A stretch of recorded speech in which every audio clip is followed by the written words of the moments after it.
당신은 지금 행복한가? 이 질문 앞에서 선뜻 예스라고 답할 수 있는 사람이 얼마나 될까? 40을 넘긴 그는 문득 깨달았다. 행복을 찾아 헤매던 지난 세월이 사실은 착각이었다는 것을. 쇼펜하우어는 말했다.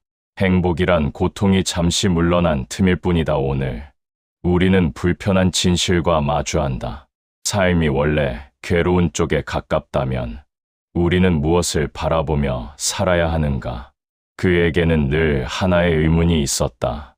분명 건강하고 먹고 사는 문제도 당장은 괜찮은데 왜 마음 한구석은 늘 무거운 걸까?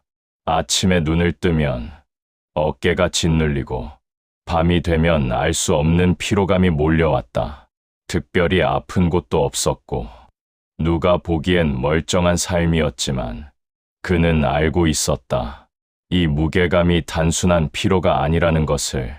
독일의 철학자 아르투어 쇼펜하우어는 이 감정을 단 한 문장으로 요약했다. 행복이란 고통이 잠시 물러난 틈일 뿐이다. 이 말은 처음 들으면 너무 비관적으로 들린다 하지만 그는 곧 이것이 비관이 아니라 정확한 진단이라는 것을 깨달았다. 우리는 기쁨이 찾아왔을 때보다 고통이 우리를 덮칠 때 훨씬 더 또렷이 삶을 느낀다. 쇼펜하우어에 따르면 인간의 본질은 의지다.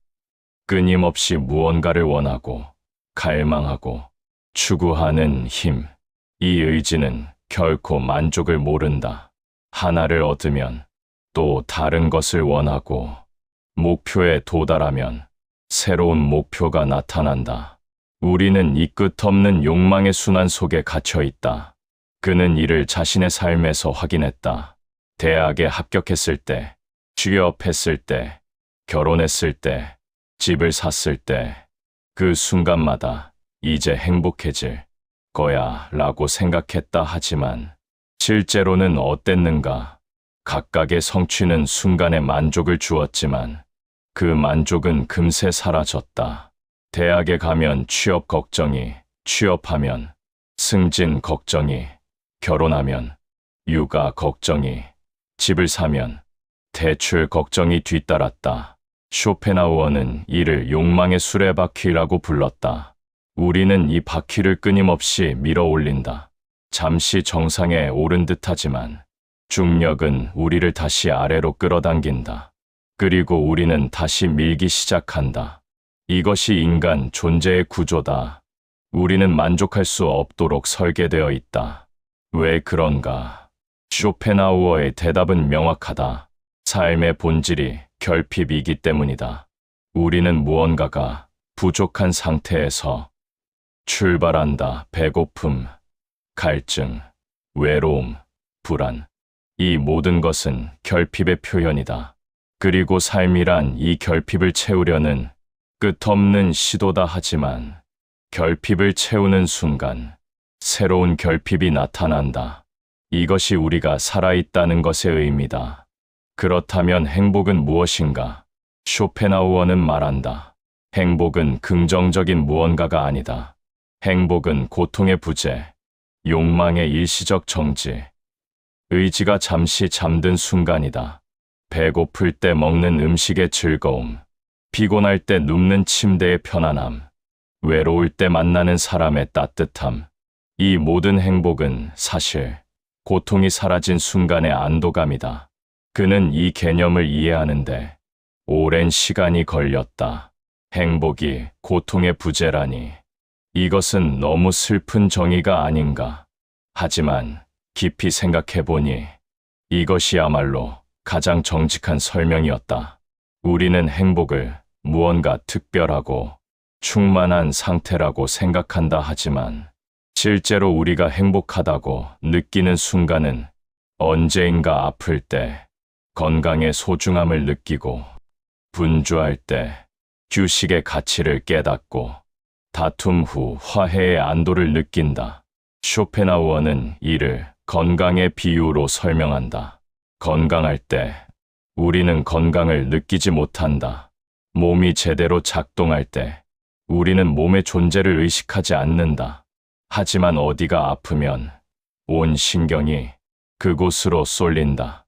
허리를 삐끗하면 허리만 생각나고, 치통이 생기면 이 하나가 삶 전체를 지배한다. 고통은 자신의 존재를 명확히 알린다. 반면 행복은 침묵한다. 그는 이제 인정했다. 인생은 원래 조금 괴로운 쪽에 가깝다. 이것은 비관이 아니라 현실이다.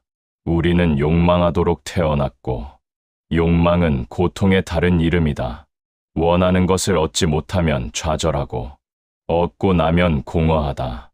우리는 이 두 극단 사이를 오간다. 그렇다면 우리는 어떻게 살아야 하는가? 쇼펜하우어의 답은 간단하다. 행복을 추구하지 말라. 그것은 환상이다. 대신 고통을 줄여라.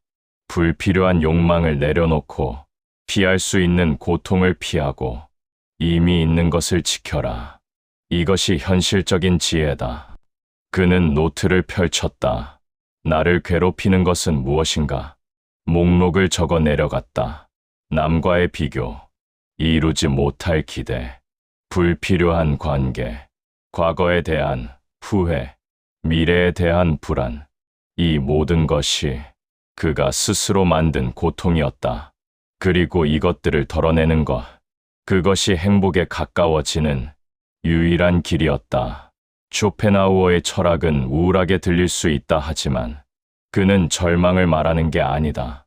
그는 현실을 말하는 것이다. 삶은 고통이다 하지만 그 고통을 어떻게 대하느냐는 우리의 선택이다. 불가능한 행복을 쫓지 말고 가능한 평정을 추구하라. 더 많이 가지려 하지 말고 덜 이루려 노력하라. 그날 밤, 그는 오랜만에 마음이 가라앉는 것을 느꼈다. 여전히 세상은 복잡했고 내일도 문제는 있을 것이었다 하지만 적어도 이제 그는 알았다. 행복은 도착지가 아니라는 것을. 행복은 고통이 잠시 물러난 그 순간, 욕망이 잠시 잠든 그 틈, 의지가 멈춘 그 찰나에 있다는 것을. 쇼펜하우어가 남긴 이 불편한 진실은 40 이후를 사는 우리에게 가장 현실적인 지혜가 된다. 인생은 원래 괴로운 쪽에 가깝다. 그러니 행복은 고통 없는 삶을 꿈꾸는 게 아니라 고통을 줄이고 견디는 기술을 배우는 데서 온다. 그는 문득 깨달았다. 인간의 마음은 불공평하게 설계되어 있다는 것을. 기쁨은 빠르게 증발하지만 슬픔은 천천히 스며든다. 즐거움은 쉽게 익숙해지지만 고통은 오래도록 기억 속에 새겨진다. 이것은 단순한 심리적 편향이 아니다. 쇼펜하우어가 평생 탐구한 인간 존재의 본질적 구조다. 쇼펜하우어는 말했다. 쾌락은 본질적으로 부정적이고 고통은 본질적으로 긍정적이다. 이 말이 처음엔 이해되지 않았다. 쾌락이 부정적이라니 하지만 그의 설명을 따라가다 보면 그 의미가 명확해진다. 쾌락이란 고통이 사라진 상태일 뿐이다. 배고픔이라는 고통이 사라지면 우리는 식사의 즐거움을 느낀다. 갈증이라는 고통이 해소되면 물 한 모금이 달콤하다. 즉, 쾌락은 고통의 부재에서 오는 일시적 안도감이다. 반면 고통은 그 자체로 존재한다. 배고픔은 실제하고 아픔은 확실하며 불안은 구체적이다. 고통은 증명할 필요가 없다. 그것은 스스로 자신의 존재를 주장한다. 하지만 쾌락은 다르다. 쾌락은 항상 무언가의 결핍, 무언가의 해소를 전제로 한다. 목마르지 않으면 물의 달콤함도 없고 배고프지 않으면 음식의 맛도 무디다. 그는 이 원리가 삶 전체에 적용된다는 것을 깨달았다. 우리가 추구하는 모든 쾌락은 사실 고통의 해소에 불과하다. 사랑의 충만함은 외로움이라는 고통의 해소다. 성취의 기쁨은 무능함에 대한 불안의 해소다. 인정받는 즐거움은 무시당할까 하는 두려움의 해소다. 우리는 쾌락을 얻는다고 생각하지만 실제로는 고통에서 벗어나는 것이다. 쇼펜하우어는 한 걸음 더 나아간다. 쾌락은 빠르게 중립 상태로 돌아가지만 고통은 오래 지속된다. 왜 그런가? 쾌락은 욕망의 충족이고 충족된 욕망은 금세 새로운 욕망으로 대체되기 때문이다. 우리는 만족을 모른다. 하나를 얻으면 또 다른 것을 원한다. 이것이 인간 욕망의 본질이다. 끝없는 갈구, 영원히 채워지지 않는 결핍. 그는 이를 자신의 삶에서 확인했다. 원했던 것을 얻는 순간의 기쁨은 찰나다. 그 순간, 이후, 그것은 더 이상 특별하지 않다. 일상이 되고, 당연함이 되고, 결국 무감각의 대상이 된다. 인간의 적응력은 축복이자 저주다. 우리는 좋은 것에 빠르게 적응하고, 그것의 가치를 잊는다. 반대로 고통은 적응되지 않는다. 상처는 계속 아프고, 걱정은 반복되며, 불안은 되돌아온다. 고통은 우리에게 주의를 요구한다. 생존을 위해 그래야 한다. 진화는 우리를 행복하게 만들지 않았다. 진화는 우리를 살아남게 만들었다. 그래서 우리의 뇌는 위험에 민감하고 상실에 예민하며 고통을 생생히 기억한다. 쇼펜하우어가 제시한 소극적 행복의 개념은 여기서 출발한다. 적극적 행복, 즉 쾌락의 추구는 환상이다. 우리는 쾌락을 얻을 수 없다. 쾌락은 고통의 일시적 부재일 뿐이고 그 순간은 금세 지나간다. 그렇다면 현명한 삶은 무엇인가? 쾌락을 쫓지 말고 고통을 줄이는 것이다. 이것은 체념이 아니다. 전략이다. 더 많은 것을 얻으려 애쓰기보다 이미 있는 것을 잃지 않으려 노력하는 것. 새로운 기쁨을 찾기보다 불필요한 고통을 피하는 것. 더 높이 올라가려 하기보다 떨어지지 않게 조심하는 것. 이것이 소극적 행복이다. 그는 이 철학이 냉소적으로 들릴 수 있다는 것을 안다 하지만 깊이 생각해보면 이것이야말로 가장 현실적인 지혜다. 우리는 행복을 얻을 수 없다. 행복은 상태가 아니라 순간이다.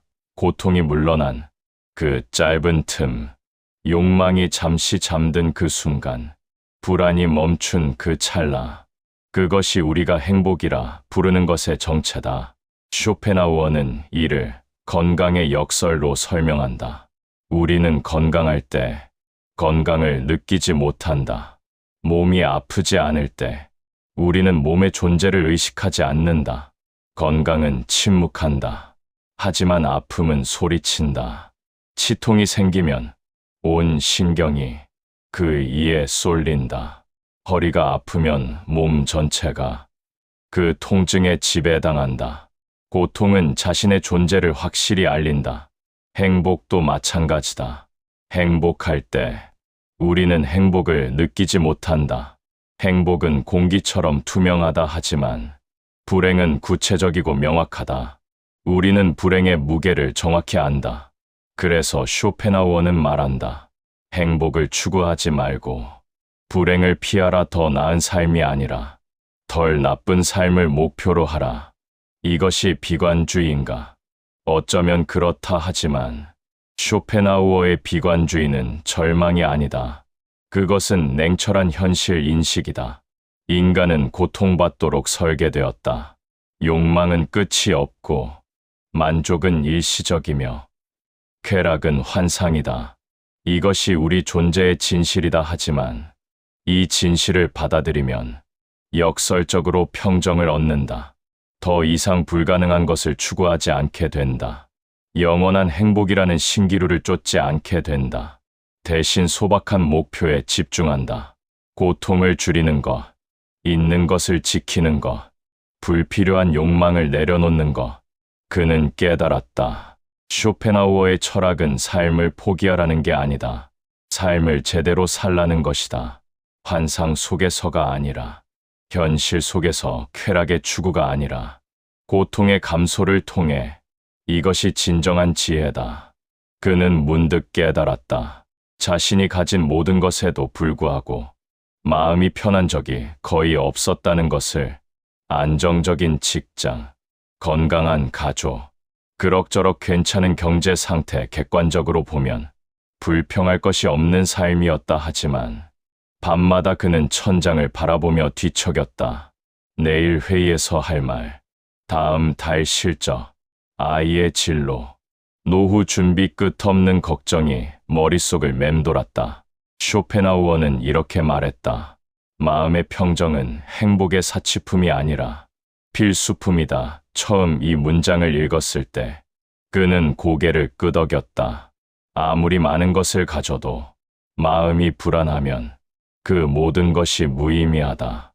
마음의 평정 없이는 어떤 성취도, 어떤 소유도 행복을 가져다 주지 못한다. 하지만 평정이란 무엇인가? 쇼펜하우어에게 평정이란 욕망에서 벗어난 상태다. 우리가 불안한 이유는 끊임없이 무언가를 원하기 때문이다. 더 많이, 더 높이, 더 빨리 이 욕망이 우리를 채찍질한다. 그리고 욕망이 있는 곳에 불안이 있다. 원하는 것을 얻지 못할까봐, 가진 것을 잃을까봐, 남보다 뒤처질까봐. 그는 자신의 하루를 되돌아봤다. 아침에 눈을 뜨자마자 핸드폰을 확인한다. 메일, 메시지, 뉴스, 무언가 놓친 게 있지 않을까 하는 불안. 출근길에는 오늘 해야 할 일들을 떠올리며 긴장한다. 회사에서는 상사의 눈치, 동료와의 경쟁, 성과에 대한 압박. 퇴근 후에도 마음은 쉬지 못한다. 아이 교육, 부모님 건강, 노후 자금 걱정은 끝이 없다. 쇼펜하우어는 인간의 마음을 멈추지 않고 돈은 수레바퀴에 비유했다. 욕망이 바퀴를 밀어 올리면 잠시 높은 곳에 오른 듯하지만 곧 다시 아래로 굴러 떨어진다. 승진하면 더 높은 자리를 바라고, 집을 사면 더 큰 집을 꿈꾸고, 자녀가 성공하면 더 큰 성공을 기대한다. 이 바퀴는 결코 멈추지 않는다.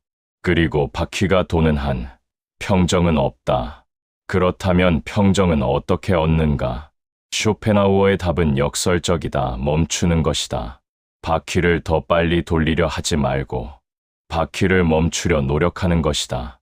욕망을 부추기지 말고 욕망을 가라앉히는 것이다.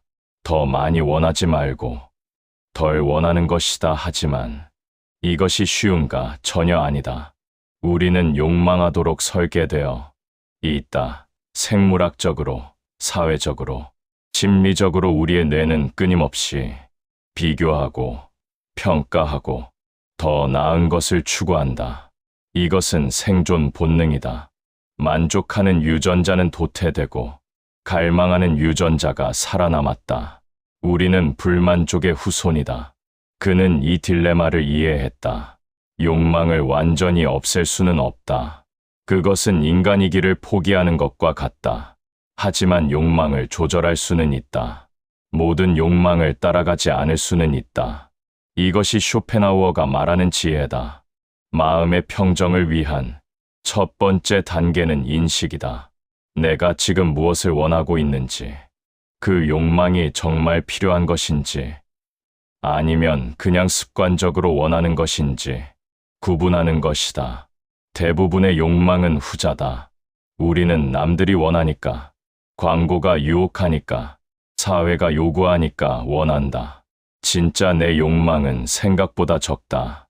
두 번째 단계는 선택이다. 모든 욕망을 추구하지 않는 것이다. 쇼펜하우어는 말한다. 욕망을 줄이는 것이 소유를 늘리는 것보다 행복에 가깝다.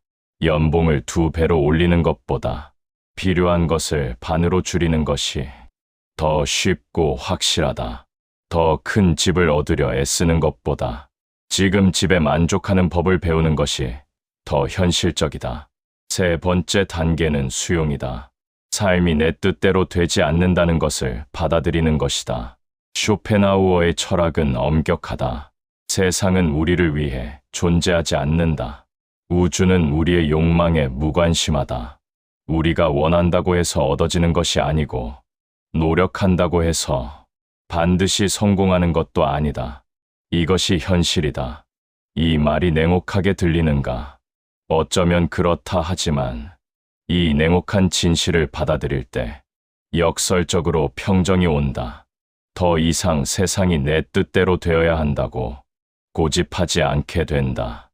모든 것을 통제하려는 불가능한 욕망을 내려놓게 된다. 그리고 그 순간 마음이 가벼워진다. 그는 이를 실천하기로 했다. 작은 것부터 시작했다. 아침에 뉴스를 보지 않기. 세상의 모든 일을 알아야 한다는 강박에서 벗어나기. 동료의 승진 소식에 흔들리지 않기. 남의 성공이 내 실패가 아니라는 것을 상기하기. 주말에 할 일 목록을 줄이기. 모든 시간을 생산적으로 써야 한다는 압박에서 해방되기. 쇼펜하우어는 말한다.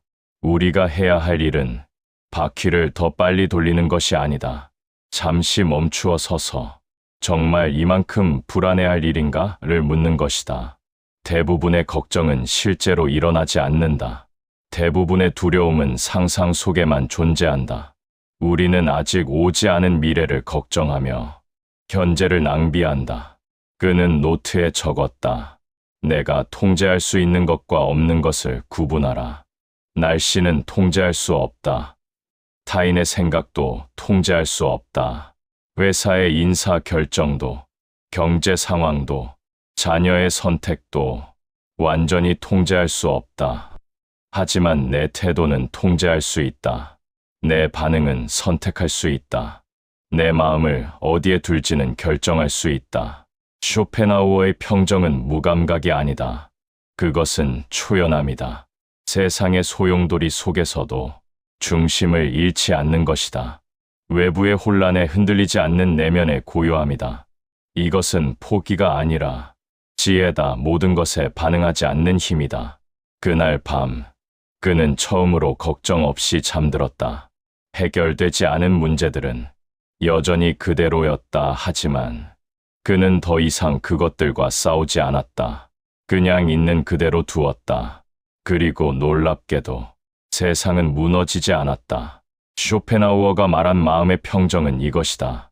문제 없는 삶이 아니라 문제를 바라보는 시선을 다잡는 것이다. 모든 것이 완벽해야 행복한 게 아니라 불완전함 속에서도 고요할 수 있는 것이다. 이것이야말로 마흔 이후 우리가 배워야 할 가장 중요한 기술이다. 그는 쇼펜하우어의 책을 덮으며 생각했다. 마음의 평정이 필요하다는 것은 알겠다. 하지만 구체적으로 어떻게 해야 하는가? 철학은 이론이 아니라 실천이어야 한다. 쇼펜하우어 역시 이를 알았다. 그래서 그는 평정에 이르는 구체적인 방법을 제시했다. 첫 번째 실천은 인간관계를 줄이는 것이다. 쇼펜하우어는 이렇게 말했다. 고독은 지성이 뛰어난 사람에게는 천국이고 어리석은 사람에게는 지옥이다. 이 말이 처음엔 냉소적으로 들렸다. 하지만 깊이 생각해보니 그는 고독을 권하는 게 아니었다. 불필요한 관계에서 벗어나라는 것이었다. 우리는 너무 많은 사람을 만난다. 정말 만나고 싶어서가 아니라 의무감에, 체면에, 습관에 끌려서. 쇼펜하우어는 묻는다. 당신이 만나는 사람들 중 몇 명이 당신의 삶을 실제로 풍요롭게 하는가? 솔직히 답하면 그 수는 생각보다 적다. 대부분의 만남은 에너지를 소진시키고 마음을 복잡하게 만들 뿐이다. 그는 자신의 인간관계를 점검했다. 만날 때마다 비교당하는 느낌을 주는 친구, 자기 자랑만 늘어놓는 선배, 쓸데없는 험담으로 시간을 낭비하게 만드는 동료. 이들과의 만남 후에는 항상 기분이 나빴다. 하지만 관계를 끊을 용기가 없었다. 오래 알았다는 이유로, 의리라는 이름으로, 어색해질까봐 두려워서. 쇼펜하우어는 단호하다. 대화할수록 마음만 상하게 만드는 사람이라면 예의는 지키되 거리를 두는 편이 낫다. 이것은 냉정함이 아니라 자기 보호다. 우리의 시간과 에너지는 유한하다. 그것을 누구에게 쓸 것인가는 중요한 선택이다. 나를 소진시키는 관계를 유지하는 것은 미덕이 아니라 어리석음이다. 하지만 쇼펜하우어는 모든 관계를 끊으라는 게 아니다. 그는 고슴도치의 딜레마를 말한다. 추운 겨울, 고슴도치들은 추위를 피하려 서로 몸을 가까이 댄다 하지만 너무 가까워지면 가시에 찔려 아프다. 그래서 그들은 적절한 거리를 찾는다. 따뜻함을 유지하면서도 서로 상처 주지 않는 거리. 인간관계도 마찬가지다. 너무 멀면 외롭고 너무 가까우면 상처받는다. 지혜로운 사람은 이 적절한 거리를 안다. 사랑하되 집착하지 않고 친밀하되 침범하지 않으며 관심을 두되 간섭하지 않는다. 이것이 성숙한 관계의 거리다. 두 번째 실천은 비교와 질투를 경계하는 것이다. 쇼펜하우어는 말한다. 우리의 불행은 대부분 우리가 가진 것이 아니라 남이 가진 것에서 온다. 이것은 정확한 진단이다. 우리는 절대적 기준이 아니라 상대적 기준으로 행복을 측정한다. 내 집이 충분히 좋은가가 아니라 이웃집보다 좋은가를 본다. 그는 이를 자신의 삶에서 확인했다. 연봉이 올랐을 때 기뻤지만 동료가 더 많이 올랐다는 소식을 들으면 그 기쁨이 사라졌다. 새 차를 샀을 때 만족했지만 친구가 더 좋은 차를 사면 내 차가 초라해 보였다. 행복의 기준이 내 안에 있지 않고 남에게 있었다. 쇼펜하우어는 이것이 불행의 가장 큰 원천이라고 본다. 남의 행복을 세어보는 대신 나에게 이미 주어진 것들을 조용히 점검해보는 습관이 필요하다. 이것은 단순한 긍정주의가 아니다. 이것은 시선의 전환이다. 밖이 아니라 안을 보는 것, 남이 아니라 나를 보는 것. 하지만 이것이 쉬운가? 전혀 아니다. 우리는 비교하도록 훈련받았다. 학교는 우리를 등수로 나누고, 회사는 우리를 평가로 서열화하고, 사회는 우리를 성공과 실패로 분류한다. 비교는 우리 삶의 구조에 깊이 박혀 있다. 쇼펜하우어는 이 구조에서 벗어나라고 말한다. 남의 삶을 들여다보지 말라. 소셜미디어를 끄고 동창회를 피하고 남의 성공 소식에 귀 기울이지 말라. 이것은 도피가 아니라 자유다. 비교의 감옥에서 벗어나는 것이다. 세 번째 실천은 인생에 너무 큰 기대를 걸지 않는 것이다. 쇼펜하우어는 비관주의자로 알려져 있지만 그의 비관주의는 절망이 아니라 현실주의다. 그는 말한다. 삶에 대한 기대를 낮추는 것이 실망을 줄이는 가장 확실한 방법이다. 우리는 너무 많은 것을 기대한다. 완벽한 직장, 완벽한 배우자, 완벽한 자녀, 완벽한 노후. 하지만 완벽은 환상이다. 모든 것에는 결함이 있고 모든 선택에는 대가가 있으며 모든 성취에는 그림자가 따른다. 이것을 인정하지 않으면 우리는 끊임없이 실망한다. 쇼펜하우어는 이렇게 제안한다. 계획은 세우되 모든 것이 뜻대로 되어야만 행복하다는 생각을 버려야 한다. 이것은 노력하지 말라는 게 아니다. 결과에 집착하지 말라는 것이다. 최선을 다하되 결과는 받아들이는 것, 원하는 것을 추구하되 얻지 못해도 괜찮다는 여유를 갖는 것.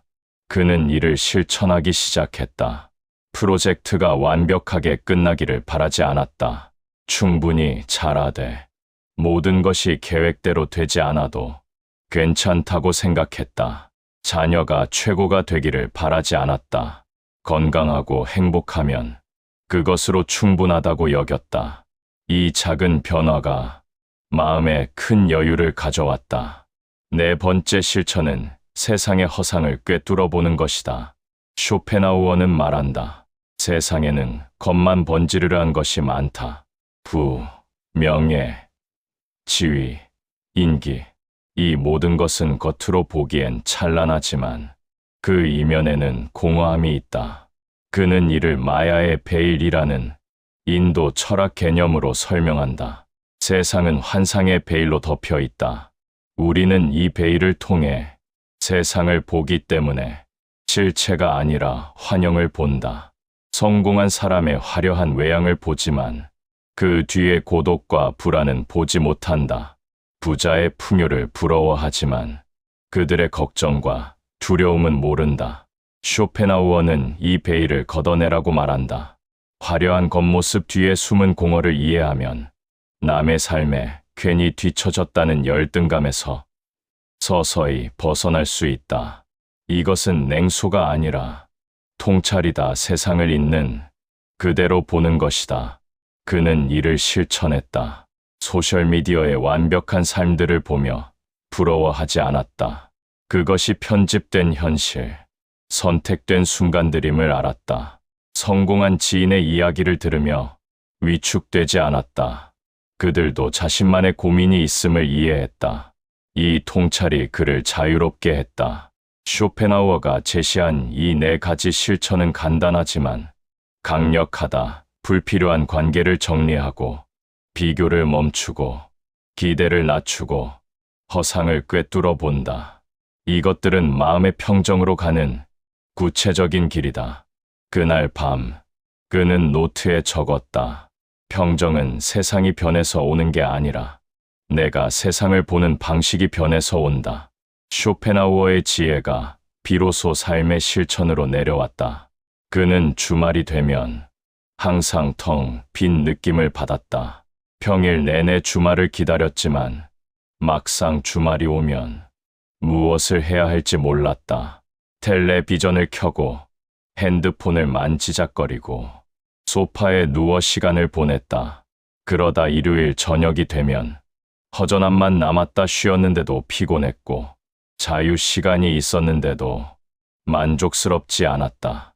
쇼펜하우어는 인생의 즐거움을 3가지 범주로 명확히 구분했다. 이것은 단순한 분류가 아니라 인간 존재의 층위를 드러내는 철학적 구조다. 첫 번째는 감각적 쾌락이다. 배고픔을 채우고 갈증을 해소하고 따뜻함을 느끼는 것. 이것은 가장 기본적이고 원초적인 즐거움이다. 동물도 이런 쾌락을 누린다. 그는 이것을 인간 존재의 가장 낮은 층위로 봤다. 필요하지만 충분하지 않다. 이 쾌락만으로는 인간다운 삶이라 할 수 없다. 두 번째는 행위적 쾌락이다. 몸을 움직이고 무언가를 만들고 활동하는 즐거움. 산을 오르고 운동을 하고 정원을 가꾸는 것. 쇼펜하우어는 이것이 감각적 쾌락보다 한 단계 높다고 봤다. 단순히 욕구를 채우는 게 아니라 의지를 표현하는 행위이기 때문이다. 하지만 이것 역시 한계가 있다. 몸은 늙고 힘은 약해지며 육체적 활동은 언젠가 제한된다. 세 번째는 정신적 쾌락이다. 책을 읽고 음악을 듣고 예술을 감상하고 사유하는 즐거움. 쇼펜하우어는 이것을 가장 높은 차원의 쾌락으로 봤다. 왜냐하면 이것은 의지에서 벗어나는 순간이기 때문이다. 예술을 감상할 때 우리는 순수한 인식의 주체가 된다. 욕망도, 불안도, 고통도 사라지고 오직 관조만 남는다. 그는 자신의 삶을 점검했다. 대부분의 시간이 첫 번째 층위에 머물러 있었다.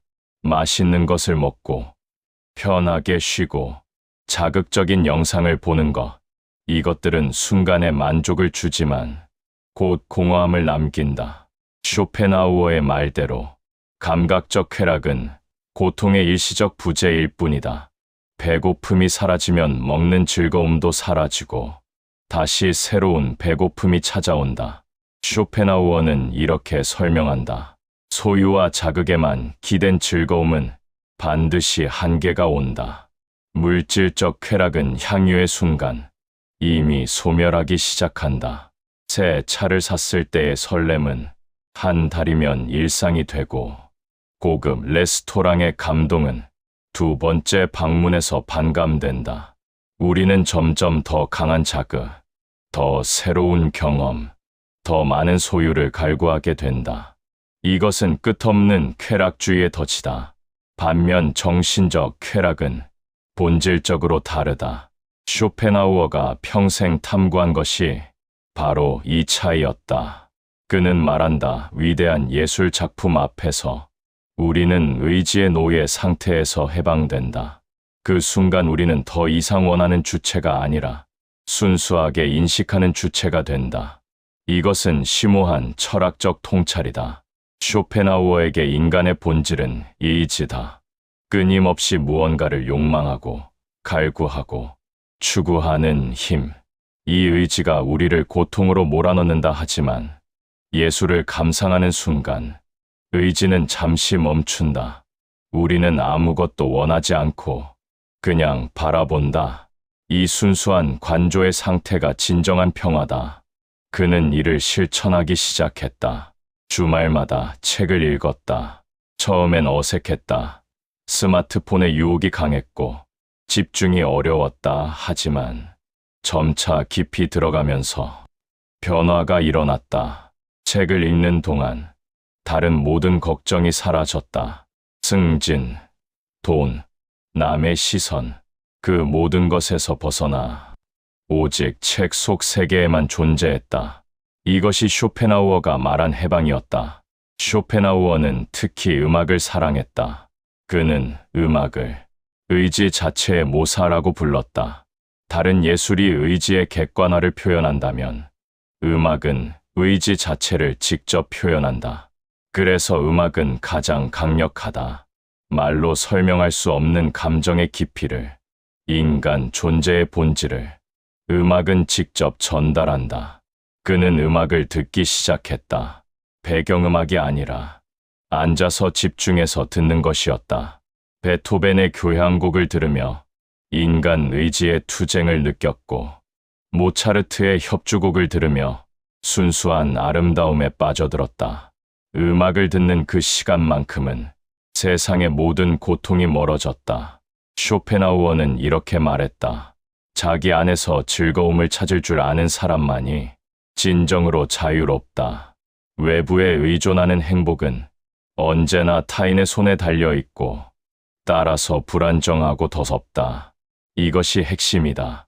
정신적 쾌락은 외부 환경에 좌우되지 않는다. 책은 언제든 펼칠 수 있고 음악은 언제든 들을 수 있으며 사유는 언제든 시작할 수 있다. 그는 미술관도 찾았다. 그림 앞에 오래 서 있었다. 쇼펜하우어의 말대로 예술 작품을 진정으로 감상할 때 자아는 사라진다.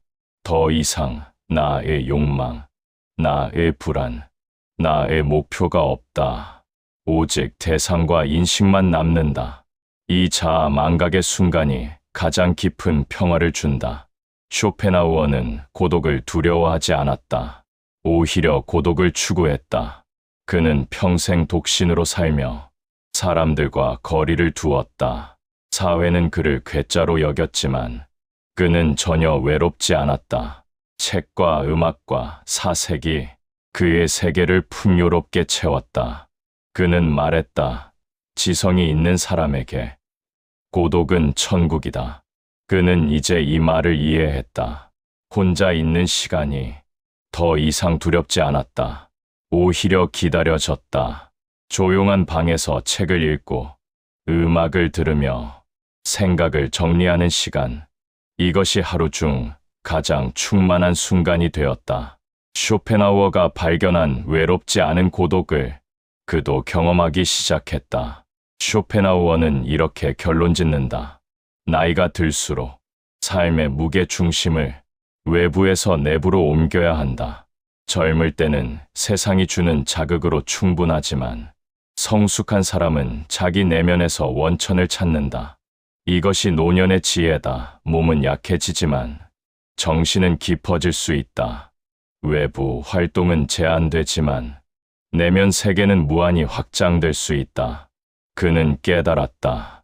진정한 부유함은 은행 잔고가 아니라 내면의 풍요로움이다. 쇼펜하우어가 평생 추구한 것이 바로 이것이었다. 세상이 조용해졌을 때 오히려 더 풍요로워지는 삶. 혼자 있어도 지루하지 않은 존재, 자기 안에서 샘솟는 즐거움을 아는 사람. 그는 은퇴한 선배를 만났다. 회사에서 30년을 일한 사람이었다. 임원까지 올랐고 많은 것을 성취했다. 그런데 은퇴 후 1년 만에 그는 완전히 달라져 있었다. 눈빛은 흐려졌고 말투는 무기력했다. 매일 뭘 해야 할지 모르겠어. 시간이 안 가더라고. 그의 말에는 깊은 공허함이 배어 있었다. 쇼펜하우어는 이렇게 말했다. 중년 이후의 여가는 단순한 남는 시간이 아니다. 그것은 내가 어떤 사람인지 드러내는 거울이다. 이 말이 그에게 강한 충격을 주었다. 여가를 어떻게 보내느냐가 곧 내 존재의 질을 보여준다는 것. 이것은 단순한 시간 관리의 문제가 아니라 존재론적 질문이었다. 쇼펜하우어의 철학에서 인간은 두 가지 상태로 존재한다. 하나는 결핍의 상태다. 무언가를 원하고 필요로 하며 추구하는 상태이랄 때, 목표를 향해 달려갈 때, 무언가를 성취하려 할 때, 우리는 이 상태에 있다. 이때 우리는 미래를 향해 있다. 이것을 얻으면, 저것을 이루면, 그때는 행복할 것이다. 다른 하나는 충만의 상태다. 아무것도 원하지 않고 그냥 존재하는 상태. 여가가 주어졌을 때 우리는 이 상태와 마주한다. 쫓아야 할 목표도 해야 할 일도 없다. 그냥 나 자신과 마주한다. 쇼펜하우어는 묻는다. 그때 당신은 무엇으로 채워지는가? 대부분의 사람들은 이 질문에 답하지 못한다. 그래서 여가 시간을 두려워한다. 텔레비전을 켜고 핸드폰을 만지작거리고 끊임없이 자극을 찾아다닌다. 고요함을 견디지 못한다. 쇼펜하우어는 이를 내면의 공허함이라고 불렀다. 외부의 자극으로만 채워진 삶은 자극이 멈추는 순간 텅 빈다. 그는 자신을 돌아봤다. 평일에는 바빴다. 회의, 업무, 이메일, 전화 쉴 틈 없이 돌아갔다. 그때는 존재의 의미를 묻지 않았다. 할 일이 나를 정의했다. 나는 이 프로젝트를 하는 사람, 저 회의에 참석하는 사람, 이 목표를 달성해야 하는 사람 역할이 정체성을 대신했다. 하지만 주말이 오면 달랐다. 역할이 사라지고 할 일 목록이 없어지면 갑자기 나는 누구인가라는 질문이 떠올랐다. 그리고 그 질문이 불편했다. 그래서 빨리 무언가로 시간을 채웠다. 영상을 보고, 게임을 하고, 의미 없는 인터넷 서핑을 했다. 쇼펜하우어가 말한 대로 공허함을 마주하는 대신 도피했다. 쇼펜하우어는 이것이 현대인의 비극이라고 봤다. 사람들은 자기 자신과 함께 있는 것을 견디지 못한다. 그래서 끊임없이 밖으로 도망친다. 소음 속으로, 군중 속으로, 오락 속으로. 하지만 이 도피는 문제를 해결하지 못한다. 오히려 악화시킨다. 자극에 의존할수록 내면은 더 공허해지고 공허할수록 더 강한 자극을 필요로 한다. 그는 은퇴한 선배를 다시 생각했다.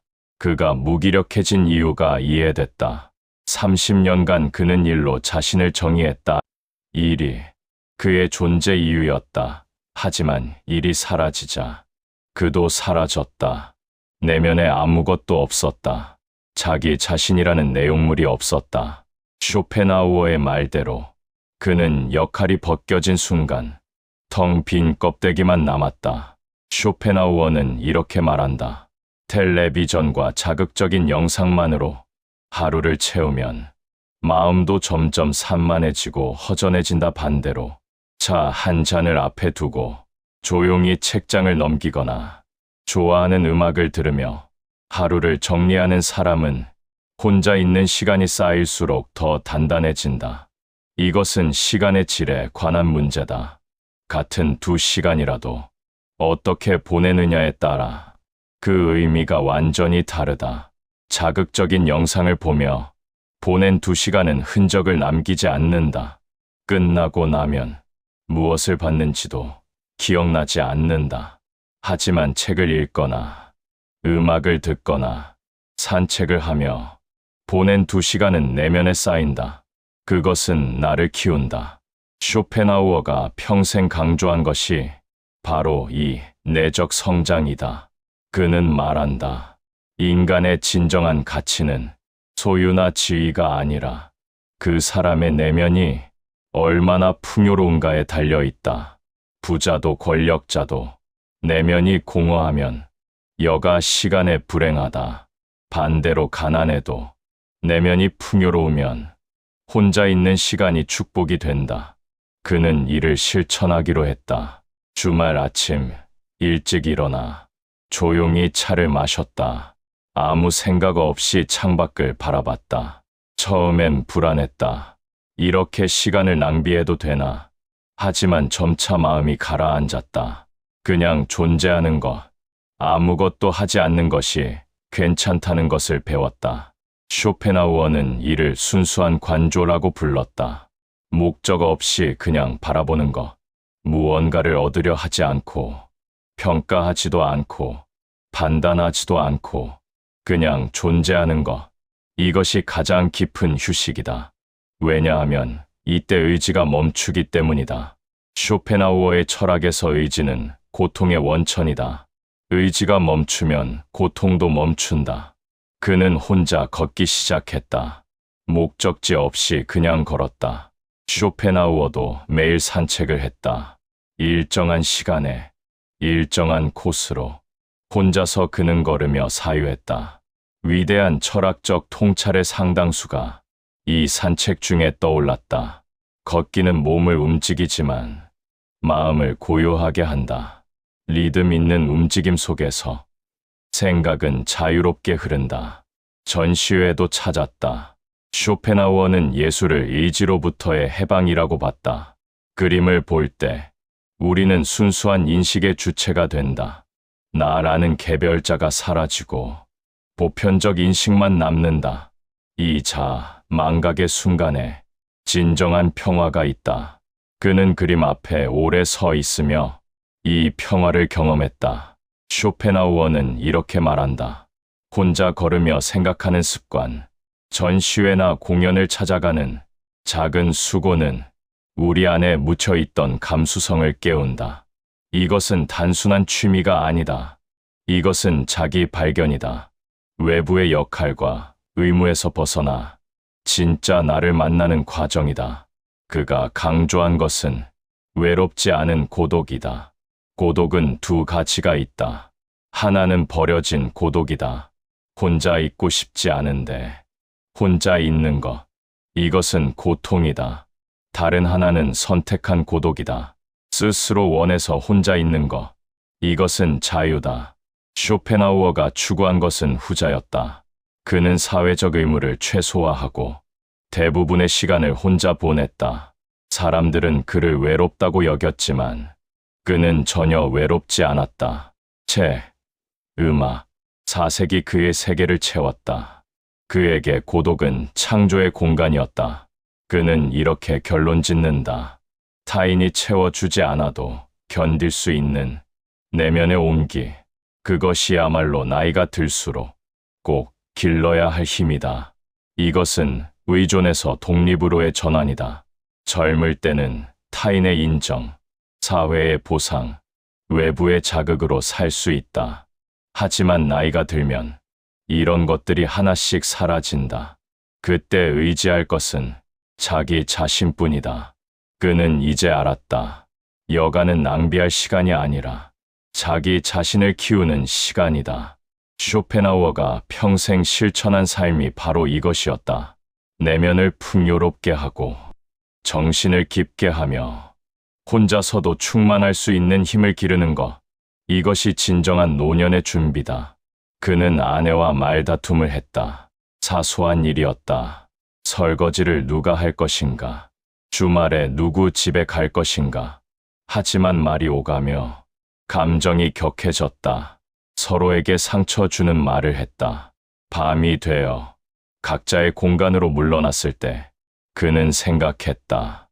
왜 가장 가까운 사람에게 가장 깊은 상처를 받는 걸까? 쇼펜하우어는 이 역설을 정확히 꿰뚫어 봤다. 그는 고슴도치의 비유로 이를 설명했다. 추운 겨울날, 고슴도치들은 추위를 피하려 서로 몸을 가까이 댄다 하지만 너무 가까워지면 서로의 가시에 찔려 아프다. 그래서 그들은 물러난다. 하지만 물러나면 다시 춥다. 결국 고슴도치들은 시행착오 끝에 적절한 거리를 찾는다. 따뜻함을 유지하면서도 서로 상처 주지 않는 거리. 인간관계도 이와 같다. 쇼펜하우어는 말한다. 너무 멀면 쓸쓸하고 너무 가까우면 서로의 결점이 그대로 드러나 마음을 도려낸다. 이것은 인간 존재의 근본적 딜레마다. 우리는 혼자서는 살 수 없다. 외로움이 견딜 수 없기 때문이다. 하지만 함께 있으면 상처받는다. 개별성의 충돌이 불가피하기 때문이다. 쇼펜하우어의 철학에서 각 인간은 독립된 의지다. 각자 자신만의 욕망, 자신만의 세계관, 자신만의 리듬을 가지고 있다. 이 의지들이 만날 때 충돌이 일어난다. 내가 원하는 것과 상대가 원하는 것이 다르고, 내가 옳다고 생각하는 것과 상대가 옳다고 생각하는 것이 다르다. 이 차이가 갈등을 낳는다. 그는 자신의 관계들을 돌아봤다. 가족, 친구, 동료, 가장 가까운 사람들에게서 가장 깊은 상처를 받았다. 부모님의 한마디가 마음에 박혔고, 형제의 무심한 말이 오래 남았으며, 친구의 배신이 깊은 상처를 남겼다. 쇼펜하우어의 말대로 가까울수록 가시가 더 깊이 박혔다. 왜 그런가? 쇼펜하우어는 명확하게 설명한다. 가까운 관계일수록 기대가 크기 때문이다. 우리는 가까운 사람에게 이해받기를 기대한다. 내 마음을 알아주길 바라고, 내 입장을 지지해 주길 원하며, 내 편이 되어 주길 바란다. 하지만 이것은 환상이다.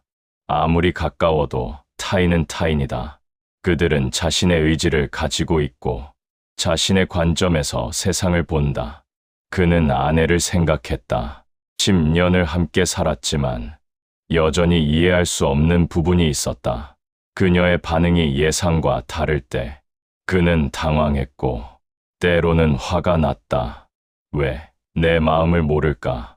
왜 내가 원하는 걸 해주지 않을까? 하지만 쇼펜하우어는 묻는다. 당신은 상대의 마음을 온전히 아는가? 당신은 상대가 원하는 것을 항상 해주는가? 쇼펜하우어의 통찰은 냉정하다. 완전한 이해는 불가능하다. 각자는 자기 의지의 감옥에 갇혀 있다. 우리는 결코 타인의 내면으로 완전히 들어갈 수 없다. 아무리 사랑해도, 아무리 가까워도 우리는 각자의 세계에 산다. 이것이 개별 존재의 근본적 고독이다 하지만 쇼펜하우어는 절망을 말하는 게 아니다. 그는 현실을 말하는 것이다. 이 현실을 받아들일 때 역설적으로 더 나은 관계가 가능해진다. 왜냐하면 비현실적인 기대를 내려놓게 되기 때문이다. 상대가 나를 완전히 이해해 줄 거라는 환상, 상대가 내 뜻대로 해줄 거라는 기대, 상대가 나를 행복하게 해줄 거라는 의존, 이 모든 것을 내려놓는다. 그렇다면 우리는 어떻게 관계 맺어야 하는가? 쇼펜하우어는 말한다. 현명한 사람은 상대를 사랑하되 약간의 거리를 유지한다. 이 거리가 무엇인가? 그것은 물리적 거리가 아니다. 심리적 경계다. 상대의 독립성을 인정하는 것, 상대가 나와 다르다는 것을 받아들이는 것, 상대를 바꾸려 하지 않는 것. 그는 이를 구체적으로 실천하기 시작했다. 첫째, 정중함과 예의를 잃지 않는 선을 지키는 것. 쇼펜하우어는 이것을 강조했다. 가까운 사이일수록 예의가 필요하다. 우리는 흔히 반대로 생각한다. 가까우니까 편하게 대해도 된다고 하지만 이것이 문제다. 편함이 무례로 변하고 솔직함이 상처로 바뀐다. 그는 아내에게 말할 때 한 번 더 생각하기로 했다. 이 말이 상대를 존중하는가? 화가 나도 함부로 내뱉지 않기로 했다. 쇼펜하우어가 말한 대로 말이 지나치게 솔직해지기 전에 한 번 더 삼키는 선, 그 얇은 선을 지키는 것이 서로를 살리는 지혜였다. 둘째, 상대의 결점을 받아들이는 것. 쇼펜하우어는 말한다. 완벽한 사람은 없다. 모든 인간은 결함을 가지고 있다. 우리는 관계 초기에는 이를 모른다. 상대의 장점만 보인다. 하지만 시간이 지나면 결점이 드러난다. 그때 우리는 실망한다. 왜 저럴까? 고쳐야 하는데. 하지만 쇼펜하우어는 경고한다. 상대를 바꾸려는 시도는 대부분 실패하고 관계만 상하게 한다. 그는 아내의 습관을 있는 그대로 받아들이기로 했다. 그녀가 정리를 잘 못하는 것, 결정을 느리게 내리는 것, 때로 감정적으로 반응하는 것, 이 모든 것이 그녀였다. 고치려 하지 않기로 했다. 대신 이해하려 했다. 왜 그럴까를 생각했다. 그러자 짜증이 줄어들었다. 셋째, 기대를 낮추는 것. 쇼펜하우어는 말한다. 불행의 대부분은 과도한 기대에서 온다. 우리는 사랑하는 사람에게 너무 많은 것을 기대한다. 내 마음을 알아주길, 내가 원하는 것을 해주길, 나를 행복하게 해주길. 하지만 이것은 상대에게 너무 큰 짐이다. 아무도 타인을 완전히 행복하게 할 수 없다. 그는 아내에게 기대하는 목록을 줄였다. 그녀가 나를 행복하게 해줄 거라고 기대하지 않았다. 대신 함께 있는 것 자체에 감사하기로 했다. 쇼펜하우어의 말대로 상대가 존재해주는 것만으로도 축복이라고 생각했다. 넷째, 혼자 있는 시간을 갖는 것. 쇼펜하우어는 고독의 중요성을 강조했다. 관계가 숨 막힐 때 각자의 공간이 필요하다. 우리는 흔히 이를 사랑의 결핍으로 본다. 사랑하면 항상 함께 있고 싶어야 하는 거 아냐? 하지만 이것은 착각이다. 건강한 관계는 적절한 분리를 포함한다. 그는 주말에 혼자 산책하는 시간을 가졌다. 처음에 아내가 서운해했다. 나랑 있기 싫은 거야? 하지만 그는 설명했다. 당신을 사랑하지만 나 자신과도 시간이 필요해. 쇼펜하우어가 말한 대로 자기 자신과 편안한 사람만이 타인과도 편안할 수 있다. 그는 깨달았다. 쇼펜하우어가 제시한 관계의 원칙은 거리의 예술이다. 너무 가깝지도 너무 멀지도 않은 그 지점. 사랑하되 집착하지 않고 친밀하되 침범하지 않으며 관심을 두되 간섭하지 않는 균형. 이것이 성숙한 사랑이다. 쇼펜하우어는 평생 독신으로 살았다. 사람들은 그를 사랑을 모르는 사람으로 여겼다. 하지만 그는 사랑을 너무 잘 알았기에 거리를 둔 것인지도 모른다. 그는 말했다. 행복을 무너뜨리는 가장 큰 요인 중 하나가 바로 인간관계의 상처다. 그래서 그는 조심했다. 가까이 가되 가시에 찔리지 않을 만큼만. 그날 밤 그는 아내에게 말했다. 미안해. 그리고 고마워. 완벽한 관계는 없다는 것을 받아들였다. 대신 서로를 존중하며 적절한 거리를 유지하는 관계. 쇼펜하우어가 말한 고슴도치의 지혜. 이것이야말로 오래 지속되는 사랑의 비결이었다. 그는 쇼펜하우어의 책을 모두 읽고 나서 한 가지 질문이 남았다. 결국 어떻게 살아야 하는가?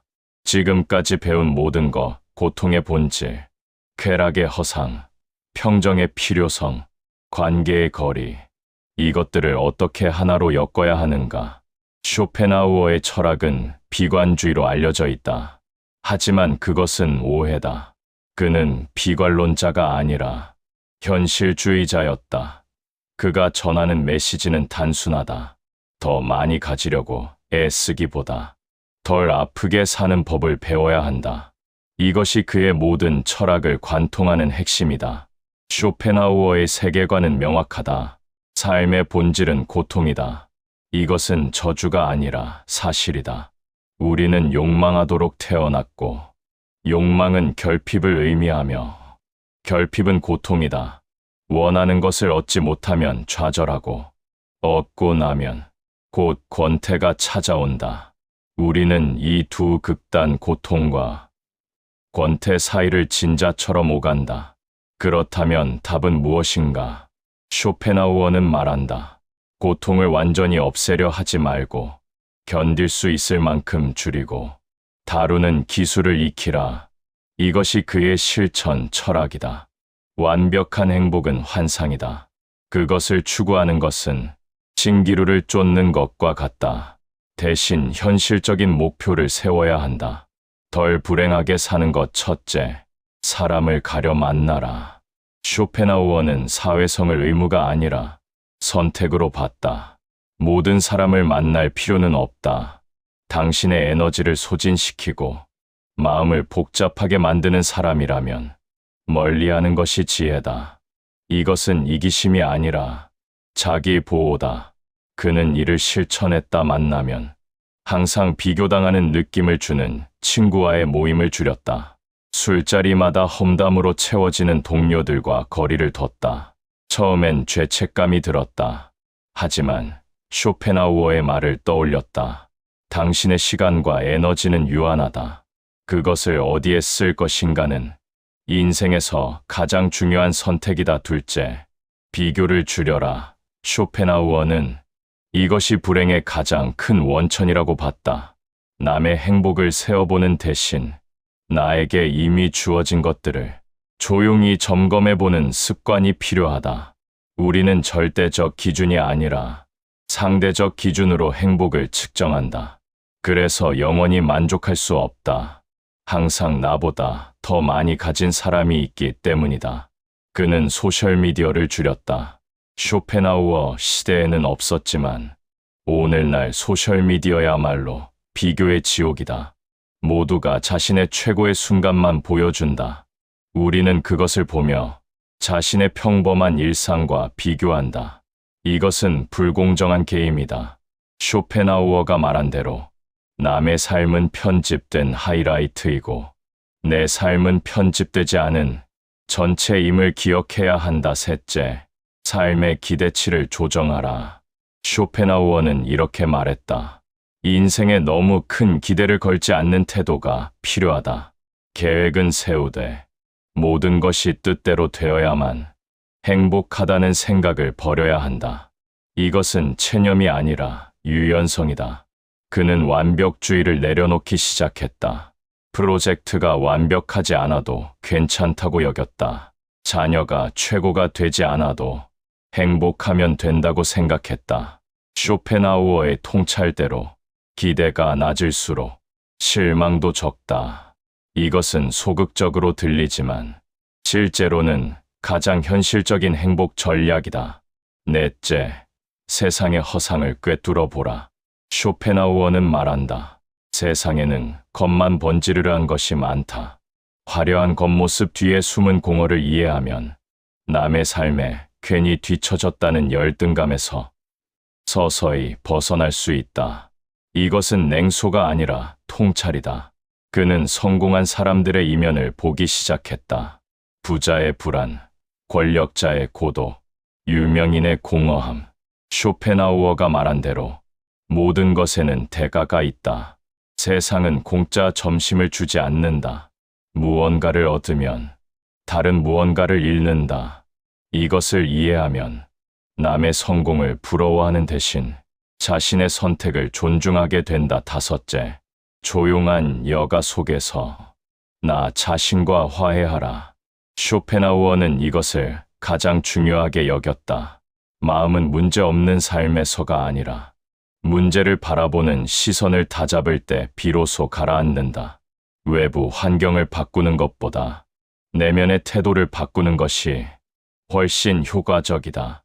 그는 매일 아침 명상하는 시간을 가졌다. 쇼펜하우어는 동양 철학, 특히 불교에 깊이 영향받았다. 그는 명상을 의지의 부정으로 이해했다. 잠시 욕망을 멈추고 그냥 존재하는 것. 이 단순한 행위가 마음의 깊은 평화를 가져온다. 여섯째, 예술과 철학으로 삶을 승화시켜라. 쇼펜하우어에게 예술은 단순한 취미가 아니었다. 그것은 고통으로부터의 일시적 해방이었다. 음악을 듣고, 책을 읽고, 그림을 감상할 때 우리는 개별적 의지에서 벗어나 보편적 인식에 도달한다. 그 순간만큼은 고통이 사라진다. 그는 매주 책을 읽고 음악을 들었다. 이것은 도피가 아니라 치유였다.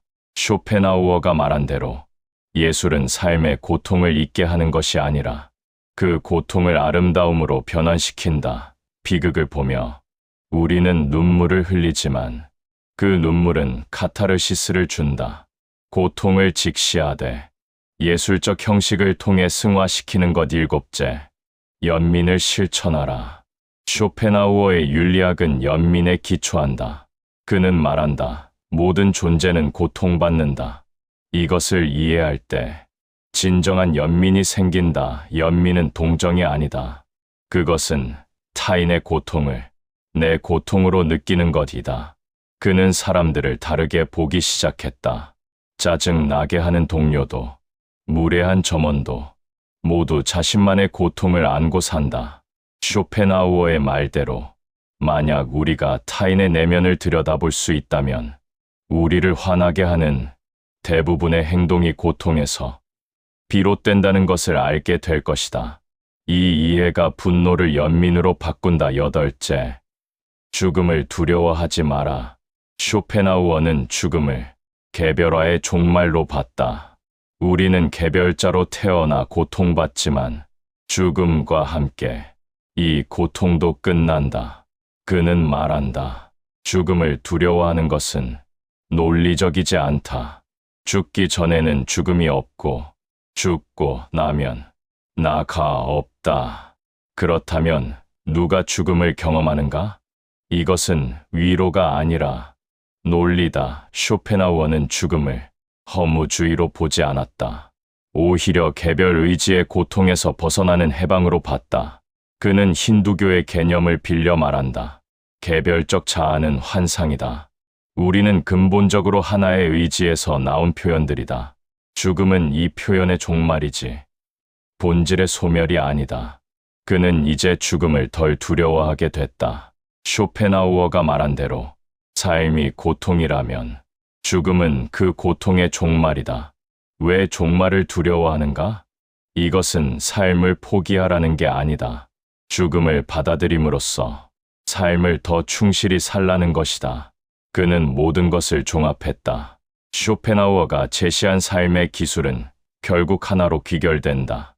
욕망을 줄이고, 기대를 낮추고, 고통을 받아들이고, 내면을 키우는 것. 이것이 덜 아프게 사는 법이다. 쇼펜하우어는 말한다. 40 이후의 인생은 전반전의 연장이 아니다. 이제는 무게 중심을 밖에서 안으로 옮길 시간이다. 젊을 때는 성취를 추구하고 소유를 늘리고 인정을 받으려 한다. 하지만 나이가 들면 이런 것들의 허상을 깨닫는다. 그때 필요한 것은 외부의 보상이 아니라 내면의 평정이다. 그는 이제 알았다. 세상이 뭐라 하든 내 안에서 조용히 타오르는 불씨 하나만 지켜내는 것, 그 소박한 평온이야말로 쇼펜하우어가 말한 가장 현실적인 행복의 얼굴이다. 완벽한 행복은 없다. 하지만 견딜 만한 삶은 가능하다. 고통을 줄이고 평정을 키우고 의미를 찾는 삶. 이것이 쇼펜하우어가 평생 추구하고 우리에게 전하는 지혜다. 그날 밤, 그는 노트를 덮으며 미소 지었다. 여전히 문제는 있었고, 여전히 고통은 있었다. 하지만 이제 그는 알았다. 그것들과 함께 사는 법을. 쇼펜하우어가 남긴 이 불편하지만 정직한 지혜가 그의 남은 인생을 안내할 것이다. 그는 쇼펜하우어 철학의 가장 깊은 지점에 도달했다. 지금까지 배운 것, 고통의 본질, 욕망의 순환, 평정의 기술은 모두 하나의 질문으로 수렴된다. 의지를 어떻게 다룰 것인가? 쇼펜하우어 철학의 핵심은 바로 이것이다. 쇼펜하우어에게 세계의 본질은 의지다. 모든 존재는 의지의 표현이다. 식물은 햇빛을 향해 자라려는 의지를 가지고, 동물은 생존하려는 의지를 가지며, 인간은 욕망이라는 의지를 가진다. 이 의지는 맹목적이다. 목적도 없고, 이유도 없으며, 끝도 없다. 그냥 계속 원한다. 그는 자신의 삶을 돌아봤다. 아침에 눈을 뜨는 순간부터 의지가 작동한다. 커피를 마시고 싶다. 출근해야 한다. 일을 잘해야 한다. 인정받고 싶다. 돈을 벌어야 한다. 행복해지고 싶다. 끊임없는 욕망의 연쇄. 쇼펜하우어의 말대로 우리는 의지의 노예다. 그렇다면 해방은 가능한가? 쇼펜하우어는 말한다. 의지를 완전히 없앨 수는 없다. 그것은 우리의 본질이기 때문이다. 하지만 의지를 부정할 수는 있다. 일시적으로라도 의지에서 벗어날 수 있다. 이것이 그가 제시한 해방의 길이다. 첫 번째 방법은 예술적 관조다. 쇼펜하우어는 말한다. 위대한 예술 작품 앞에서 우리는 순수한 인식의 주체가 된다. 더 이상 욕망하는 개별자가 아니라 그냥 바라보는 존재가 된다. 음악을 들을 때, 그림을 볼 때, 자연을 감상할 때 우리는 잠시 의지를 잊는다. 아무것도 원하지 않고 그냥 존재한다. 그는 이를 경험했다. 산에 올라 풍경을 바라볼 때 아무 생각도 하지 않았다. 평가도 판단도 욕망도 없었다. 그냥 거기 있었다. 쇼펜하우어의 말대로 이 순간 개별적 자아가 사라지고 순수한 인식만 남는다. 이것이 일시적 해방이다. 하지만 쇼펜하우어는 이것만으로 충분하지 않다고 본다. 예술적 관조는 일시적이다. 음악이 끝나면, 그림 앞을 떠나면 다시 의지가 돌아온다. 더 근본적인 해방이 필요하다. 그것이 바로 의지의 부정이다. 의지의 부정이란 무엇인가? 쇼펜하우어는 이것을 금욕주의로 설명한다. 하지만 이것은 단순히 욕망을 참는 것이 아니다. 그것은 욕망 자체에 대한 태도의 변화다. 더 이상 욕망을 나의 주인으로 받아들이지 않는 것. 욕망이 일어나는 것을 관찰하되 그것에 끌려가지 않는 것. 그는 이것이 불교의 가르침과 유사하다는 것을 깨달았다. 쇼펜하우어는 불교에 깊이 영향받았다. 그는 불교의 열반과 자신의 의지의 부정이 같은 것을 가리킨다고 봤다. 욕망의 소멸, 가래의 종식, 평화로운 무하지만 이것이 허무주의는 아니다. 쇼펜하우어는 명확히 한다. 의지를 부정한다는 것은 삶을 포기하는 게 아니라 삶에 대한 집착을 내려놓는 것이다. 여전히 살지만 더 이상 욕망에 휘둘리지 않는다. 필요한 것은 하되 집착하지 않는다. 그는 이를 작은 것부터 실천하기 시작했다. 식사할 때 단순하게 먹었다. 미식의 쾌락을 추구하지 않았다. 쇼펜하우어는 이렇게 말했다. 금욕은 고행이 아니라 자유다. 적게 원할수록 덜 고통받는다.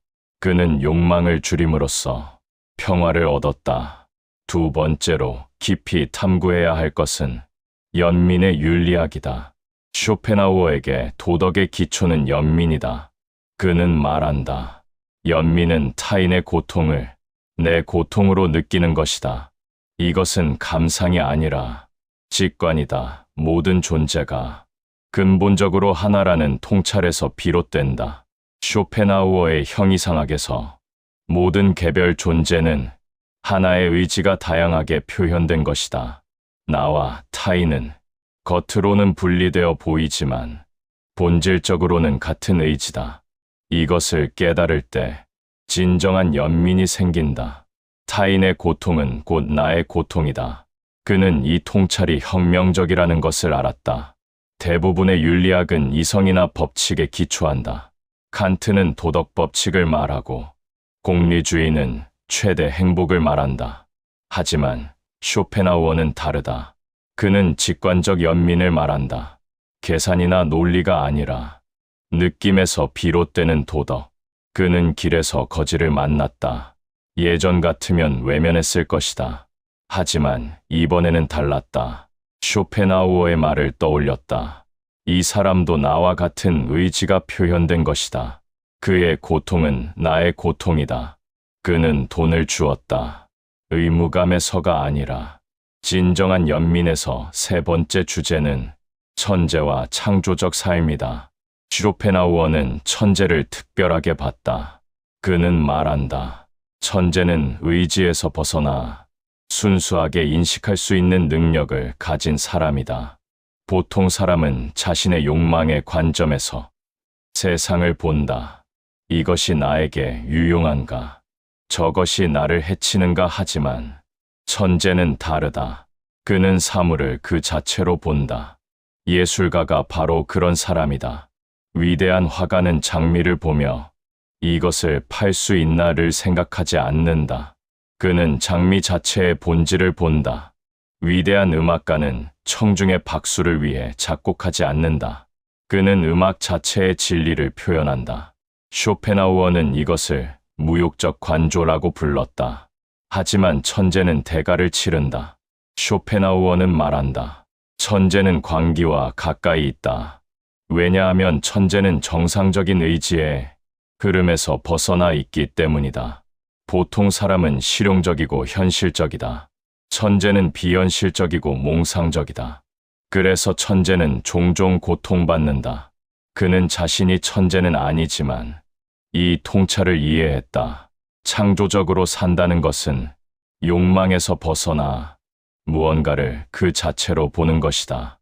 일할 때 승진만 생각하지 않고 일 자체의 의미를 보는 것. 관계에서 이득만 따지지 않고 관계 자체를 소중히 여기는 것. 이것이 창조적 태도다. 네 번째는 시간과 영원성에 대한 철학이다.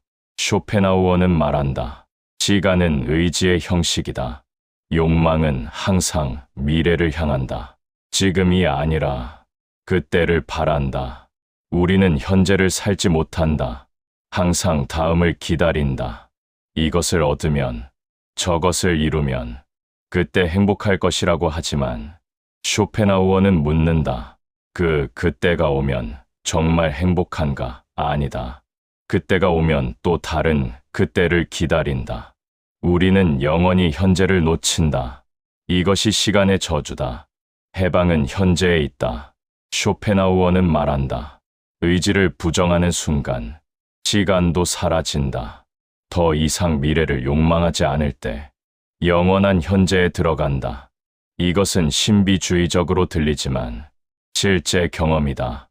깊은 명상 중에 예술적 황홀경 속에서 우리는 시간을 잊는다. 과거도 미래도 없고 오직 지금만 있다. 다섯 번째는 운명과 자유의지다. 쇼펜하우어는 엄격한 결정론자였다. 그는 말한다. 인간은 원하는 것을 할 수 있지만 무엇을 원할지는 선택할 수 없다. 우리의 성격, 욕망, 동기는 태어날 때부터 결정되어 있다. 우리는 자유롭다고 느끼지만 실제로는 우리 본성의 필연적 결과에 따라 행동한다. 이것은 우울하게 들린다 하지만 쇼펜하우어는 이것이 오히려 위안이 된다고 본다. 우리가 선택할 수 없었다면 왜 자책하는가? 과거의 실수를 후회하지 말라. 그것은 그때 당신이 할 수밖에 없었던 것이다. 타인을 비난하지 말라. 그들도 그들의 본성에 따라 행동했을 뿐이다. 그는 이 생각이 평화를 준다는 것을 발견했다. 자기 자신을 용서하고 타인을 이해하며 모든 것을 있는 그대로 받아들이는 것. 쇼펜하우어의 말대로 운명론은 체념이 아니라 수용이다. 바꿀 수 없는 것을 받아들일 때 역설적으로 자유로워진다. 그는 깨달았다.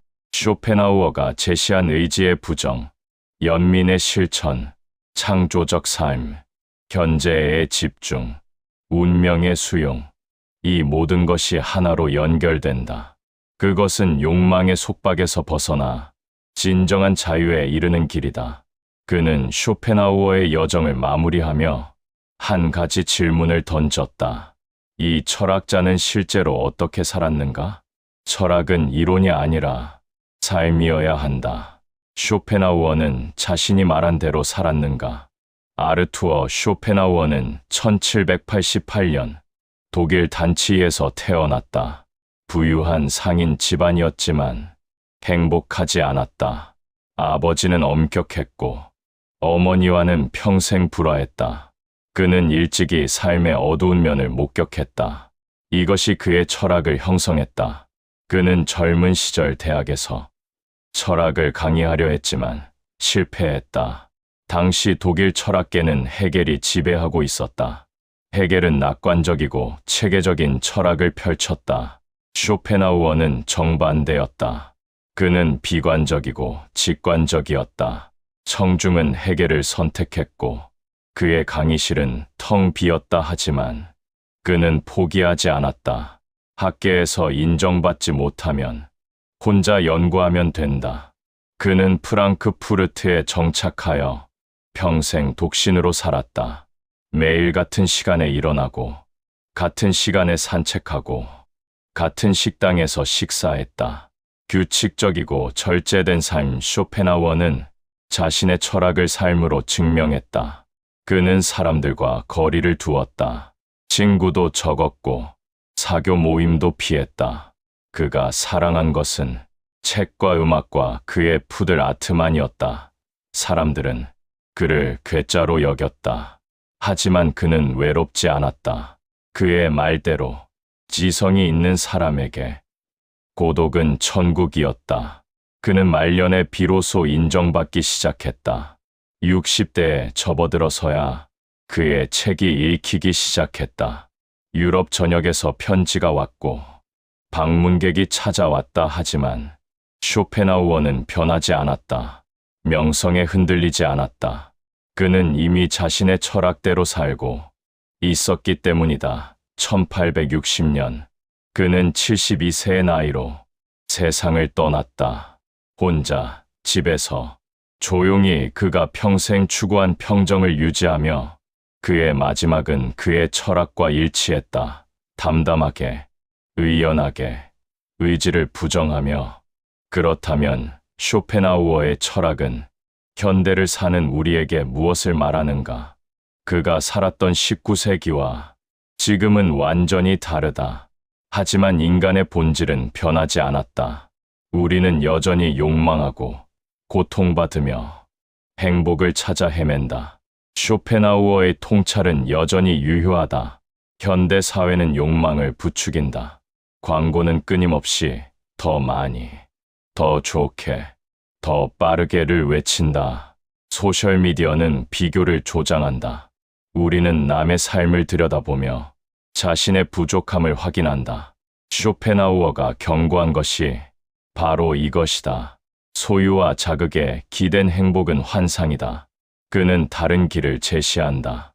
외부가 아니라 내부로, 소유가 아니라 존재로, 자극이 아니라 평정으로. 이것은 2000년 전 동양 철학자들이 말한 것과 같다. 쇼펜하우어는 동서양 지혜의 가교였다. 그는 특히 불교와 힌두교의 베단타 철학에 깊이 영향받았다. 서양 철학자 중 최초로 우파니샤드를 진지하게 연구한 사람이 그였다. 그는 말했다. 내 철학과 우파니샤드는 같은 진리를 말한다. 세계는 마야 환상이고 해탈은 욕망의 소멸이다. 쇼펜하우어는 동양 철학의 핵심을 서양 철학의 언어로 번역했다. 불교의 사성제는 그의 철학에서 이렇게 표현된다. 삶은 고통이다. 고통의 원인은 욕망이다. 집성제. 고통은 욕망의 소멸로 끝난다. 멸성제. 그 길은 의지의 부정이다. 그는 이것이 단순한 철학적 유사성이 아니라 인간 존재의 보편적 진리라고 봤다. 동서양의 현자들이 다른 시대, 다른 문화에서 같은 결론에 도달했다. 이것은 우연이 아니다. 진리는 하나이기 때문이다. 현대를 사는 우리는 이 통합된 지혜를 어떻게 적용할 것인가? 쇼펜하우어가 제시한 실천, 방법들을 다시 정리해보자. 첫째, 욕망을 줄여라. 불교의 소욕지족과 같다. 적게 원하고 가진 것에 만족하라. 현대 소비주의에 맞서는 가장 강력한 무기는 만족이다. 쇼펜하우어는 말한다. 욕망을 줄이는 것이 소유를 늘리는 것보다 확실한 부의 길이다. 둘째, 내면을 키워라. 동양 철학의 수신과 같다. 책을 읽고 사색하고 명상하라. 쇼펜하우어는 평생 이를 실천했다.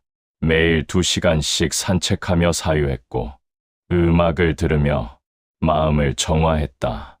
현대인도 매일 조용한 시간을 가져야 한다. 스마트폰을 끄고 소음에서 벗어나 자기 자신과 마주하는 시간. 셋째, 연민을 실천하라. 불교의 자비와 같다. 모든 존재가 고통받는다는 것을 이해하라. 쇼펜하우어는 말한다. 연민은 모든 도덕의 기초다. 현대 사회는 경쟁을 부추긴다 하지만 진정한 성숙은 경쟁이 아니라 연민에서 온다. 타인의 고통을 내 고통으로 느낄 때 우리는 분리된 개별자에서 연결된 존재가 된다. 넷째, 예술을 즐겨라. 이것은 동서양 모두에서 강조된다. 예술은 일시적 해탈이다. 음악을 듣고 그림을 보고 자연을 감상할 때 우리는 욕망에서 벗어난다. 쇼펜하우어는 특히 음악을 사랑했다. 음악은 의지 자체를 표현한다. 현대인은 예술을 소비한다. 빠르게 듣고 대충 보고 다음으로 넘어간다 하지만 진정한 예술 감상은 시간을 필요로 한다. 한 곡의 교향곡을 집중해서 듣고 한 폭의 그림 앞에 오래 서 있는 것. 이것이 현대인에게 필요한 명상이다. 다섯째, 현재를 살아라. 불교의 정념, 마음 챙김과 같다. 과거를 후회하지 말고 미래를 걱정하지 말라. 쇼펜하우어는 말한다. 모든 고통은 시간에서 온다. 현재에 머물 때 고통은 사라진다. 현대인은 항상 다음을 생각한다. 다음 회의, 다음 프로젝트, 다음 목표하지만 삶은 지금 일어나고 있다. 이 순간을 놓치면 삶 전체를 놓친다. 여섯째, 죽음을 받아들여라. 동양 철학에서 죽음은 두려움의 대상이 아니라 삶의 일부다. 쇼펜하우어도 같은 입장이다. 개별적 자아는 환상이다. 죽음은 이 환상의 종말일 뿐 본질의 소멸이 아니다. 현대 사회는 죽음을 부정한다. 병원에 감추고 장례식을 간소화하며 죽음을 말하지 않는다. 하지만 죽음을 부정하는 것은 삶을 부정하는 것이다. 죽음을 받아들일 때 삶은 더욱 소중해진다. 쇼펜하우어가 제시한 이 길은 쉽지 않다. 그는 결코 쉬운 행복을 약속하지 않았다. 오히려 정직했다. 삶은 고통이다 하지만 우리는 그 고통을 다루는 법을 배울 수 있다. 이것이 그의 최종 메시지다. 그는 마흔 이후의 삶에 대해 특별히 강조했다. 마흔 이후의 인생은 전반전의 연장이 아니다. 이제는 무게 중심을 밖에서 안으로 옮길 시간이다. 젊을 때는 성취를 추구하고 인정을 바라며 세상을 정복하려 한다. 하지만 나이가 들면 다른 것이 필요하다. 평정, 지혜, 내면의 풍요. 쇼펜하우어는 노년을 삶의 황혼이 아니라 정오로 봤다. 가장 밝고 가장 명확하며 가장 깊은 시간. 몸은 약해지지만 정신은 무르익는다. 외부 활동은 줄어들지만 내면 세계는 확장된다. 이것이 노년의 축복이다. 그는 자신의 노년을 이렇게 살았다. 규칙적인 일상, 절제된 욕망, 풍부한 독서, 깊은 사색, 음악, 감상, 고요한 산책. 소박하지만 충만한 삶. 세상이 그를 어떻게 평가하든 상관없었다. 그는 자신의 내면에서 평화를 찾았다. 쇼펜하우어의 삶과 철학은 하나였다. 그는 말한 대로 살았고 산 대로 말했다. 이것이 진정한 철학자의 모습이다. 그가 우리에게 남긴 것은 책이 아니라 삶의 방식이다. 지금 이 글을 읽거나 듣는 당신에게 묻는다. 당신은 어떻게 살 것인가? 욕망의 노예로 살 것인가? 아니면 의지를 다스리는 주인으로 살 것인가? 외부의 평가에 휘둘릴 것인가? 아니면 내면의 평정을 키울 것인가? 끊임없이 더 많은 것을 쫓을 것인가? 아니면 이미 가진 것에 감사할 것인가? 쇼펜하우어는 답을 제시했다. 세상이 뭐라 하든 내 안에서 조용히 타오르는 불씨 하나만 지켜내는 것, 그 소박한 평온이야말로 가장 현실적인 행복의 얼굴이다.